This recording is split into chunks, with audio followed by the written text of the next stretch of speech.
सुबह का 4:30 बज रहा है और हम लोग चलते हैं चाय पीने। हम अकेले। और हम जो जगह में रहते हैं चेन्नई में, ये रेलवे स्टेशन से 30 किलोमीटर की दूरी पर है। तो आप कह सकते हैं कि चेन्नई से थोड़ा बाहर है।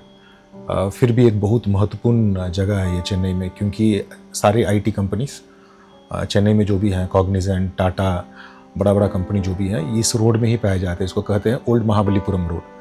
तो अगर आप चेन्नई से महाबलीपुरम जाएं, जो कि एक बहुत बड़ा टूरिस्ट स्पॉट है, तो आपको इस ओल्ड महाबलीपुरम रोड में क्रॉस करके जाना पड़ेगा। आप लोग मेरा बाइक देखे हो? ये देखो।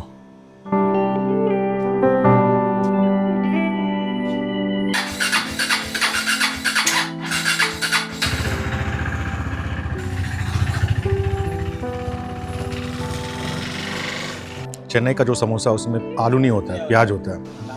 और पहले यहाँ पे सुबह सुबह वड़ा और वो साउथ इंडियन जो स्नैक्स होते हैं ना, वो मिलता था बहुत। अब क्या हुआ है कि सब पढ़ लिख लिए हैं और सब आईटी में अब काम करते हैं। तो जो भी अब दुकान में चाय बनाते हैं या जो भी बनता है नाश्ता वास्ता, वो बनता है नॉर्थ इंडियन के द्वारा। तो ज़्यादा से ज़्यादा चाय की दुकान में आप देखेंगे यहाँ पे तो लोग हिंदी बात करते हैं, बिहार या यूपी से।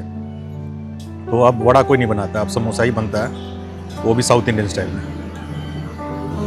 चेन्नई में गर्मी बहुत बढ़ चुकी है, और इसलिए क्योंकि ये समुद्र के पास है। थोड़ा सा गर्मी बढ़ने के कारण हवा में पानी का जो ये होता है ना, मॉइस्चर बोलते हैं, वो इतना ज़्यादा हो जाता है कि 32-33 डिग्री में आपको लगता है कि 40-45 डिग्री में आप। तो पंखा अभी ऑफ किए हैं रिकॉर्डिंग करने के चलते, और गर्मी लगता है एकदम ओवन में बैठे हुए हैं। कुछ दिन पहले, 2-3 दिन पहले, वक्फ बोर्ड, जो कि मुस्लिम्स के द्वारा इकट्ठा किया हुआ ज़मीन है, उस पर एक अमेंडमेंट पार्लियामेंट में पास किया गया। किरण रिजिजू जी, जो कि पार्लियामेंट के एक एमपी, उनके द्वारा। Those against will please say no. I think the ayes have it. The ayes have it. The ayes have it. The bill is passed. Waqf board क्या है कि वक्फ बोर्ड बोलते हैं उसको। मुस्लिम में वो जो खा जो शब्द आती है ना, वक्फ बोर्ड।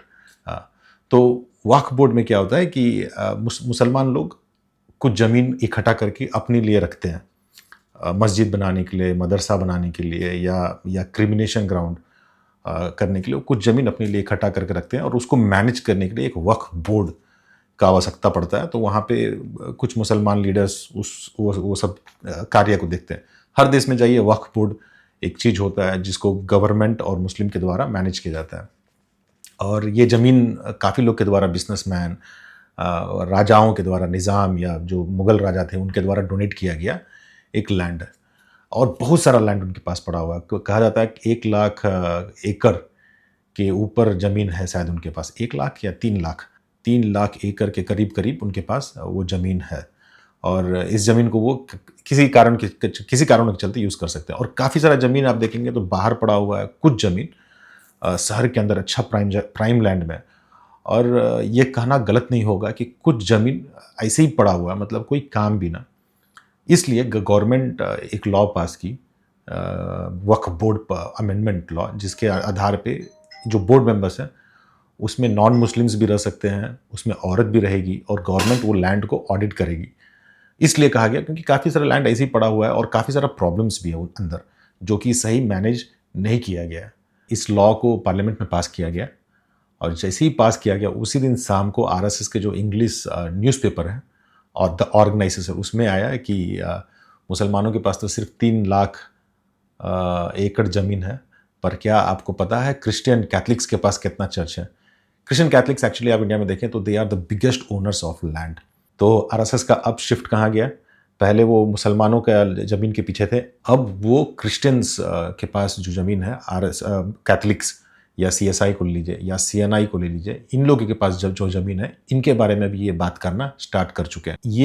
ये बोलना कि जो क्रिश्चियंस का जो लैंड है, टिकट कैथलिक्स या सीएनआई या सीएसआई अच्छा से मैनेज किया गया, ये बात बोलना गलत होगा।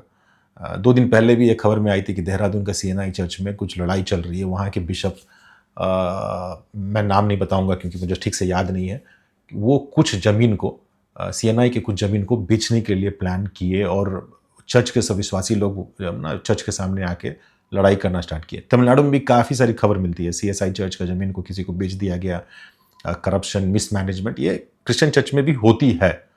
अगर आप क्रिश्चियनिटी में देखें तो कैथलिक्स के पास केवल CNI को और CSI को मैं नहीं ले रहा हूँ, केवल कैथलिक्स के पास 17 करोड़ एकड़ ज़मीन है करके माना जाता है। मैं नहीं बता रहा हूँ, वो जो RSS का जो रिपोर्ट है उसके आधार पे वो बोलते हैं कि 17 करोड़ एकड़ ज़मीन है उनके पास। मुझे नहीं मालूम वो आंकड़े कहाँ से वो लिए और ये बात में कितना सच है ये मुझे नहीं मालूम, पर उनका जो वेबसाइट है उसमें ये बोला जाता है कि कैथलिक्स के पास 17 करोड़ ज़मीन है। अब वक्फ बोर्ड पार्लियामेंट में पास किया गया, अब क्रिश्चियंस का जो कि कैथलिक्स का ज़मीन पर क्या कब अमेंडमेंट पास होगा, इस पर हम कब कब्जा करेंगे, या उसका रूल्स पे, या उस ज़मीन के जो ऑडिट है उस पर हम कब ध्यान देंगे। तो इससे सबसे बड़ा सवाल पैदा ये होता है कि क्या क्रिश्चियंस का ज़मीन या चर्च का जो ज़मीन है, क्या ये RSS का अगला टारगेट है? और कदापि है, क्योंकि काफ़ी सारा न्यूज़ में, अगर आप ट्विटर में भी जाके देखें तो कोई वक्फ बोर्ड के बारे में अब बात नहीं कर रहा है। अब ये बात करना स्टार्ट कर चुके हैं कि मसीही लोग के पास इतना ज़मीन कहाँ से आया, CSI, CNI या जो कैथलिक चर्चेस हैं इनके पास ये ज़मीन कैसे आया, और इस पे लोग उंगली उठाकर इसके अगेंस्ट में बात करना स्टार्ट कर चुके हैं।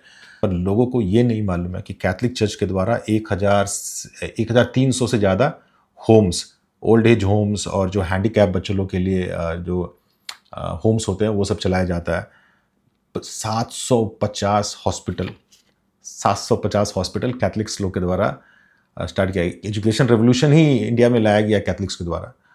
तो ये बोलना कि उनका ज़मीन सही तरह से इस्तेमाल नहीं हो रहा है, ये बात गलत है।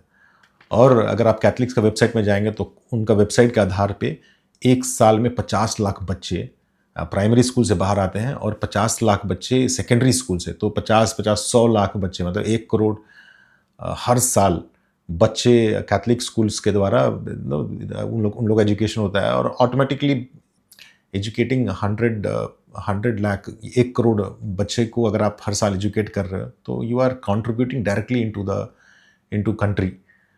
और शायद इतना प्रभावित काम शायद ही कोई और संस्था है जो कर पाता होगा, मेरे ख्याल से तो नहीं है। पर ये वीडियो हम इसलिए बना रहे हैं कि किरण रिजिजू जी जब पार्लियामेंट में थे जब किरण रिजिजू जी जब इस वक्फ बोर्ड अमेंडमेंट के बारे में बात किया जा रहा था, तो उन्होंने एक चिट्ठी दिखाई और कहा कि Christians are supporting Waqf board amendment bill. मैं देख रहा था, लाइव देख रहा था, और मैं अचानक से ताज्जुब हो गया, कौन क्रिश्चियंस हैं जो कि मुसलमानों के विरोध में जब वक्फ बोर्ड का ये पॉलिसी अमेंडमेंट पास किया जा रहा है, कौन क्रिश्चियन है जो इसको सपोर्ट कर रहा है? क्योंकि हमारे पास CSI के पास बहुत सारा लैंड है, जरूर कुछ ज़मीन मिसमैनेजमेंट होता ही होगा। CNI के बारे में तो हम लोग न्यूज़ सुन ही रहे हैं। कैथलिक्स पता नहीं, कैथलिक्स का तो एक बहुत they have a very order discipline एक चलता है उनका, पर उनके पास भी इतना ज़मीन है। हम खुद ज़मीन रिलीजियस के लिए सेट असाइड किए हैं, तो फिर हम मुसलमानों के विरुद्ध, वक्फ बोर्ड के विरुद्ध क्यों बात कर रहे हैं? कौन ये चिट्ठी लिखा? केरला में एक जगह है जिसका नाम है मुन्नाम्बम। वहाँ पे कहा जाता है कि 35 फैमिलीज़ को जो कि एक जगह में 35-40 साल से रह रहे हैं, उन लोग को बोला गया उस जगह खाली करके जाने के लिए, क्योंकि ज़मीन जो है वहाँ का वो उनका ज़मीन नहीं है, it belongs to the Waqf board. तो मुसलमानों का कहना है कि वो ज़मीन जो कि खाली पड़ा हुआ है 35-40 साल से, उनका कहना है कि मसीह लोग आके उस जगह को कब्जा करके, एक्चुअली मसीह लोग नहीं, चर्च वाले लोग कब्जा नहीं किया, वो family are staying there for 35-40 years, उनके पास पेपर है। तो वक्फ बोर्ड ने बोला कि नहीं, ये ज़मीन वक्फ बोर्ड का है, कोर्ट में गया, केस गया, और बहुत बड़ा समस्या चल रहा है। केरला में काफ़ी क्रिश्चियंस लोग का कहना है कि वक्फ बोर्ड के द्वारा काफ़ी सारा क्रिश्चियंस ज़मीन को, क्रिश्चियंस फैमिलीज़ का ज़मीन को हड़पा गया है। They who have bought the land some 30, 35, 36 years back, 218 families bought the land. And for the last 35 years, with all the records, with all the documents, with all the tax, everything given, they had the title of it. And for the last 3 years, they are no more able to exercise their revenue rights. And they are suffering a lot. 610 families are suffering just because of the claim made by the Waqf board based on the Waqf Act. और कोई भी ज़मीन खाली पड़ा रहे या वहाँ पे अगर कुछ एक्टिविटी नहीं हो तो उसको तुरंत रजिस्टर करके कह दिया जाता है कि ये वक्फ बोर्ड का लैंड है। तो इसके चलते काफ़ी मसीही लोग, मुसलमानों के द्वारा काफ़ी मसीही लोग उस लोकल इशू मुनाम्बम करके जो जगह है वहाँ पर काफ़ी पीड़ित हुए। और वहाँ का जो बिशप काउंसिल ऑफ इंडिया का जो हेड है, उन्होंने किरण रिजिजू जी को लेटर लिखा ये कह के कि वक्फ बोर्ड के द्वारा यहाँ पे 35-40 परिवारों को ज़मीन से हटाया गया। तो आप कृपया करके जब वक्फ बोर्ड जब इम्प्लीमेंट होगा, जब अमेंडमेंट जब इम्प्लीमेंट होगा तो आप इसको भी अपने दिमाग में रखे रहिएगा और make sure that the family gets their land back, मतलब वो परिवार वाले अपना ज़मीन को उनको वापस मिले। पर अगर आप कैथलिक का जो हेड है न्यू दिल्ली में, उनको अगर उनका बिशप्स का अगर आप स्टेटमेंट देखेंगे तो ही हैज़ वेरी क्लियर, वो क्लियरली बोले हैं कि नहीं ये तो एक लोकल इशू है। वक्फ बोर्ड जो कि एक रिलीजियस का लैंड है, it has to stay with the Muslims and they can decide, वो डिसाइड कर सकते हैं कि हाँ ये ज़मीन से हम क्या करेंगे। क्योंकि मुसलमानों का जो सिचुएशन है इंडिया में वो कोई और देश के समान नहीं है, ठीक ना। अगर एक मुसलमान चाहे कि वो एक घर ले ले मेरे सोसाइटी में तो उनको घर दिया नहीं जाएगा, बहुत समस्या होता है उनको। काफ़ी बार हम न्यूज़ में देखते हैं कि अगर हम भी कहीं घर लेने जाएँ तो सबसे पहले हमसे धर्म पूछा जाता है कि आप कौन सा धर्म में हैं। पर यहाँ पर भी हमने देखा है कि कुछ दोस्त लोग जो मुसलमान हैं उनको ओनर जैसे पता चलता है उनको कि मुसलमान है, घर नहीं देते। तो इस कारण वक्फ बोर्ड उनके लिए बहुत इंपॉर्टेंट होता है, ताकि वो अपना जिसके पास घर नहीं है उनको वो जगह दे सके, वो ज़मीन को क्रिमिनेशन ग्राउंड मतलब बरियल ग्राउंड के लिए यूज़ कर सके।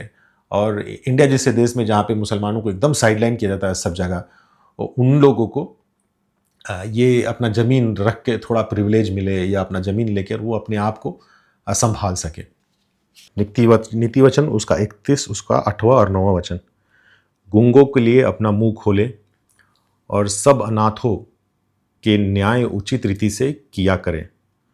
अपने मुंह खोले और धर्म से न्याय करें और दिन दरिद्र को न्याय करें। इंग्लिश में बहुत सुंदर से दिया हुआ है, लिखा हुआ है कि speak for those who can not speak.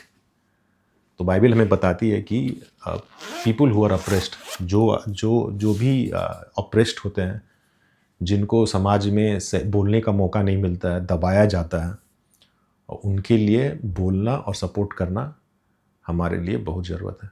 इसलिए प्रभु यीशु मसीह जब अपने उपदेश दे रहे थे तो क्या बोले कि विधवा और अनाथ लोग से कभी अन्याय ना करना और जो दबे हुए लोग हैं उनको कभी दबाना नहीं। तो मुझे नहीं मालूम कि आपका सोसाइटी में आप जहाँ पे हैं वहाँ पे दबे हुए लोग कौन हैं। एक रिलीजियस लोग हो सकते हैं, वो शायद प्रभु यीशु मसीह विश्वास ना करे, कोई कम्युनिटी के लोग हो सकते, दलित वाले हो सकते हैं, या पिछले कोई जात के लोग हो सकते हैं, या जिनके पास सही पैसा नहीं है वो दबे हुए हो सकते हैं। तो इन लोगों के लिए हमें बात करना बहुत ज़रूरी है। ये पूरा जो भी हुआ मैं आपसे इसलिए बोल रहा हूँ, दो चीज़ के चलते। एक, जो अप्रेस हो रहे हैं, जिसको दबाया जा रहा है, उनको आप ना दबाएं। परमेश्वर हमसे बोले हैं कि you have to stand for the orphan, जो अनाथ हैं, जो विधवा हैं, जिनको दबाया जा रहा है सोसाइटी में, उनका कास्ट या रिलीजन के चलते, उनके साथ आप, उनके लिए आप बोले, उनके लिए आप एक सहायता बने। और दूसरा चीज़, आने वाला दिनों में कलीसिया के लिए एक बहुत बड़ा टेस्ट होने का संभावना है। लोग बात कर रहे हैं इसके बारे में। अंतिम दिन में भी बाइबल में लिखा गया है कि काफ़ी सारे ताड़नाएँ चर्च में आएंगे। और अगर आप अभी देखें तो काफ़ी सारे लोग मसीही के विरोध में बोल रहे हैं, लिख रहे हैं। ट्विटर में आप जाके देखिए तो आप, अगर if you are active on social media, आपको पता होगा कि किस प्रकार का हेट क्रिश्चियंस को मिल रहे हैं। तो आप प्रार्थना करिए इन लोगों के लिए जो हमसे नफ़रत करते हैं, कि प्रभु उनसे प्यार करे, और जो लोग नफ़रत पा रहे हैं या जो लोग को दबाया जा रहा है, उनको हम प्यार करें। जब हम उन लोगों को प्यार करेंगे तब हमें मसीह का प्यार मिलेगा।